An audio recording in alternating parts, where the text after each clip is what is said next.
সকলোৰে পৰিচিত এডাল গছ, হয়তো সকলোৱে দেখিছে আৰু সকলোৱে হয়তো চিনিও পায় গছডাল। আৰু এই গছডাল এডাল বিশেষ গছ হয়, কাৰণ এই গছডালৰ গুণৰ বিষয়ে হয়তো বহুতেই জানে। আৰু এই গছডাল সেইবাবে বহুতো আমাৰ বৰ্তমান সময়ত থকা মেডিচিনলৈও ইয়াক ব্যৱহাৰ কৰি আহিছে। বিশেষকৈ এই গছডাল ব্যৱহাৰ কৰা হয় এটা কামৰ কাৰণে, আৰু সেই কামটো হৈছে আমাৰ চুলিৰ কাৰণে। আজি যিডাল গছৰ কথা পাতিব গৈ আছো, সেই গছডালেই হৈছে ভৃংগৰাজ। আমাৰ ভাৰতীয় পৰম্পৰাত এই গছডালৰ ব্যৱহাৰ বহুতেই বেছি, আৰু বৰ্তমান সময়ত মডাৰ্ণ চায়েন্সতো ইয়াৰ ব্যৱহাৰ যথেষ্টই বেছি। এই ভৃংগৰাজৰ গুণ অকল চুলিতেই সীমিত নহয়, ইয়াৰ আছে আৰু যথেষ্ট গুণ, যাৰ বাবে আয়ুৰ্বেদত ইয়াৰ ব্যৱহাৰ উল্লেখো আছিলে। কিন্তু বৰ্তমান সময়ত আমি ব্যৱহাৰ নকৰি এই গছবিলাকৰ গুণবিলাকৰ বিষয়ে পাহৰি গৈছোঁ। কিন্তু যেতিয়া মডাৰ্ণ চায়েন্স নাছিলে, অৰ্থাৎ বিজ্ঞানৰ উদ্ভৱ হোৱাই নাছিলে, সেই সময়ৰ পৰা এনেধৰণৰ গছবিলাক ব্যৱহাৰ কৰি আহিছিলে বহুতো বেমাৰ ঠিক কৰিবৰ বাবে, যাৰ বাবে এই গছবিলাক হৈ পৰিছিল একোডাল বনৌষধি। আৰু সেইবাবে এই ভৃংগৰাজ হৈ পৰে এডাল বিশেষ গছ।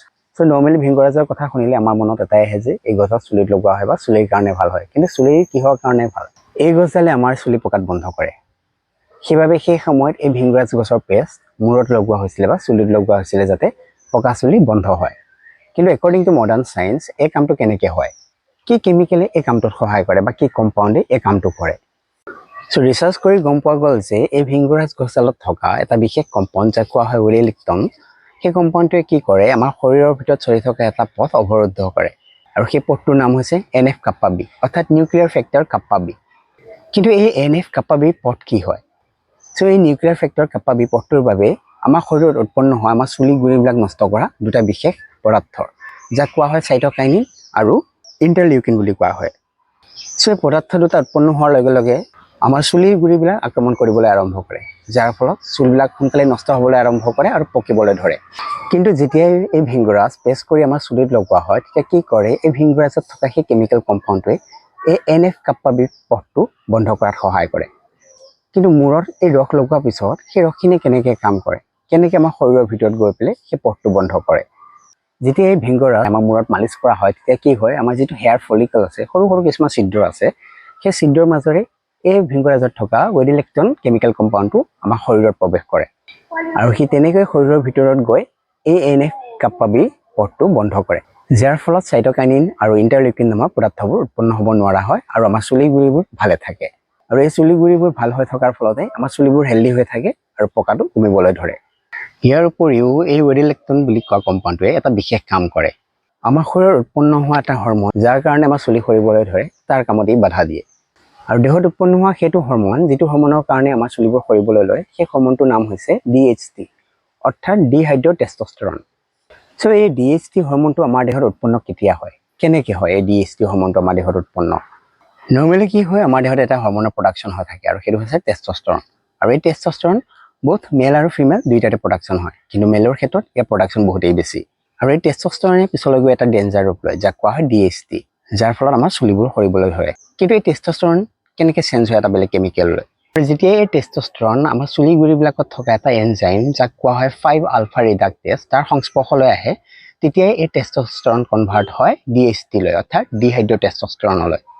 আৰু এই DHT হৰমনবিলাক আমাৰ চুলি গুৰিবিলাকত লাগি ধৰাৰ ফলত কি হয়, আমাৰ চুলিবোৰ বেয়া হ'বলৈ আৰম্ভ কৰে, অৰ্থাৎ যিটো হেয়াৰ ফলিকল, যিটো ছিদ্ৰ আছিলে, সেই ছিদ্ৰটো বন্ধ কৰিবলৈ আৰম্ভ কৰে, যাৰ ফলত মূৰৰ পৰা চুলি সৰিবলৈ আৰম্ভ কৰে আৰু চুলি লাহে লাহে নাইকিয়া হ'বলৈ ধৰে। তাৰ উপৰি জানি আচৰিত হ'ব যে যিটো আমাৰ মেলবিলাকৰ টপা হোৱা কাৰণ, টপা হোৱা ৰিজনটোৱে হৈছে এই DHT হৰমনটো।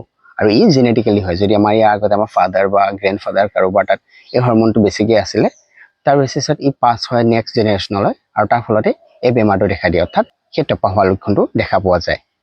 এনে ক্ষেত্ৰত এই উৰেলিক্টন যিটো কম্পাউণ্ড ভৃংগৰাজত পোৱা, সেই কম্পাউণ্ডে কৰে কি, এই DHT হৰমনটোৰ বৃদ্ধিত বাধা দিয়ে, যাৰ ফলত চুলিবোৰ সৰিবলৈ বন্ধ কৰে আৰু আমাৰ চুলিবোৰ ডাঠ হৈ থাকে। আৰু সেইবাবে ভৃংগৰাজ আজিকালি বহুত হেয়াৰ প্ৰডাক্টত ব্যৱহাৰ কৰা হয় চুলি ভালে ৰাখিবৰ বাবে।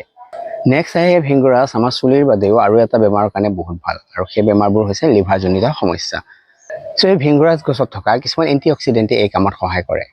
কি হয়, যেতিয়া আমি কিবা খাদ্য খাওঁ বা আহাৰ খোৱা যায়, তেতিয়া আমাৰ বডিত ডাইজেশ্যন প্ৰচেছটো আৰম্ভ হয়, যাৰ ফলত এই ডাইজেশ্যনৰ ফলত কিছুমান অস্থিৰ অণুৰ সৃষ্টি হয়, অৰ্থাৎ ফ্ৰী ৰেডিকেলছ বুলি কোৱা হয়।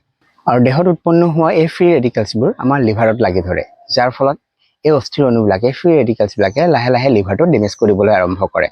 এনে ক্ষেত্ৰত এই ভৃংগৰাজ গছত থকা যিখিনি এণ্টিঅক্সিডেণ্ট আছে, সেইখিনি কি কৰে, এই ফ্ৰী ৰেডিকেলছবিলাকে লিভাৰক এটেক কৰাৰ আগতে ইহঁতক নিষ্ক্ৰিয় কৰি পেলায়, যাৰ ফলত এই ফ্ৰী ৰেডিকেলছবিলাকে লিভাৰক আক্ৰমণ কৰিব নোৱাৰে আৰু লিভাৰটো সুস্থ হৈ থাকে।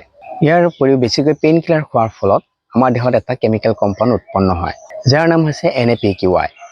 আৰু এই যিটো কম্পাউণ্ড হয় ই ইমানেই বিষাক্ত হয় যে ই লিভাৰক কমপ্লিটলি ডেমেজ কৰি দিব পাৰে। নৰ্মেলি কি হয়, আমাৰ লিভাৰত প্ৰাকৃতিকভাৱে কিছুমান শক্তিশালী এণ্টিঅক্সিডেণ্ট থাকে আৰু সেইবিলাকৰ ভিতৰত হৈছে গ্লুটাথিয়ন, ছুপাৰ অক্সাইড ডিছমিউটেজ আৰু কেটালেজ। নৰ্মেলি ইহঁতে আমাৰ লিভাৰক ক্ষতিকাৰক পদাৰ্থৰ পৰা বচাই ৰাখে, কিন্তু যেতিয়া লিভাৰত বিষাক্ত পদাৰ্থৰ পৰিমাণ বাঢ়ি যায় তেতিয়া এণ্টিঅক্সিডেণ্টখিনিৰ পৰিমাণ কমিবলৈ ধৰে, যাৰ ফলত ইহঁতে ভালদৰে কাম কৰিব নোৱাৰা হয় আৰু লিভাৰটো লাহে লাহে দুৰ্বল হ'বলৈ আৰম্ভ কৰে। যেতিয়া ভিংগৰাজ খোৱা যায় তেতিয়া ইয়াত থকা ৱেডিলেক্টন আৰু লিউটলিন নামৰ যিটো এটা কম্পাউণ্ড, সেইটো এটা কম্পাউণ্ডে এটা বিশেষ কাম কৰে। ইহঁতে আমাৰ দেহৰ ভিতৰত প্ৰৱেশ কৰি আমাৰ লিভাৰক উদ্দীপিত, যাৰ ফলত লিভাৰে গ্লুটাথিয়ন আৰু কেটালেজ বেছিকৈ ৰিলিজ কৰে, যাৰ ফলত লিভাৰটো দুগুণে শক্তিশালী হৈ উঠে আৰু এই বিষাক্ত পদাৰ্থবোৰৰ সৈতে যুঁজ দিবলৈ শক্তি পায়। ফলত লাহে লাহে এই বিষাক্ত পদাৰ্থবোৰ লিভাৰৰ পৰা নাইকিয়া হ'বলৈ আৰম্ভ কৰে আৰু লিভাৰটো সুস্থ হৈ উঠে।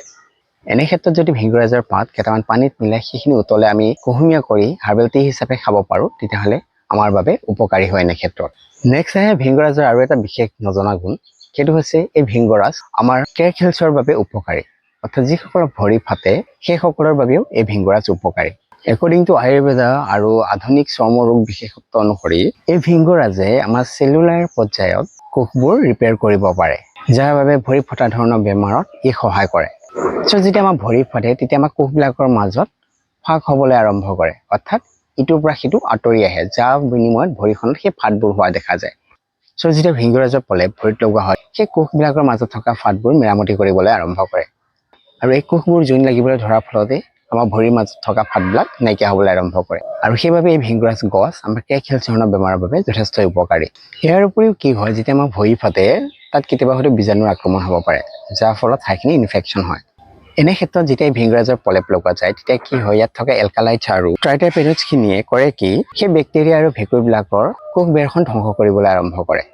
কোষবেৰখন ধ্বংস হৈ পৰাৰ ফলত কি হয়, ইহঁতে আমাৰ শৰীৰৰ পৰা নিউট্ৰিশ্যন ল'বলৈ নোৱাৰা হৈ পৰে আৰু ইহঁতে ফলত বংশবৃদ্ধি কৰিব নোৱাৰা হয়, যাৰ ফলত এই বীজাণুবোৰ লাহে লাহে মৰিবলৈ আৰম্ভ কৰে আৰু ইহঁতৰ সংক্ৰমণৰ পৰা আমি ভাল পাবলৈ আৰম্ভ কৰোঁ। কিন্তু মনত ৰাখিব, যেতিয়া এই ভিংগৰাজ কেৰখেলছত বা ফটা ঠাইখিনিত লগাব তাৰ আগতে ভৰিখন 15-10 মিনিট সময় কুহুমীয়া গৰম পানীত তিয়াই থ'ব, কাৰণ ই আমাৰ টিচুখিনি কোমল হোৱাত সহায় কৰে, যাৰ বিনিময়ত এই কেমিকেল কম্পাউণ্ডখিনি কোষবিলাকত সোমাবলৈ সুবিধা হৈ পৰে। ইয়াৰ উপৰিও ভিংগৰাজ গছ আমাৰ নৰ্মেলি সৰু সুৰা কটা চিঙা ধৰণৰ বেমাৰত যথেষ্ট উপকাৰী আৰু ইয়াৰ উপৰিও ইয়াৰ যথেষ্ট গুণ আছে, যিবিলাক গুণৰ বিষয়ে আমি বহুতেই নাজানো। মই যিমান পাৰোঁ চমুকৈ আপোনালোকক বুজাবলৈ চেষ্টা কৰিলোঁ।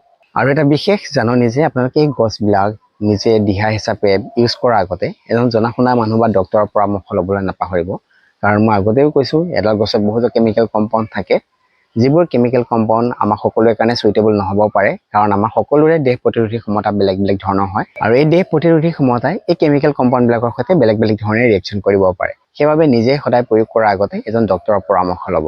আৰু এয়া আছিল আজিৰ ভিডিঅ'। যদি ভিডিঅ'টো চাই ভাল পালে দেন নিশ্চয় এটা লাইক, তলত কমেণ্ট আৰু চেনেলটো ছাবস্ক্ৰাইব কৰিব নাপাহৰিব। টিল দেন আমি লগ পাম আমাৰ এটা নতুন ভিডিঅ'ত।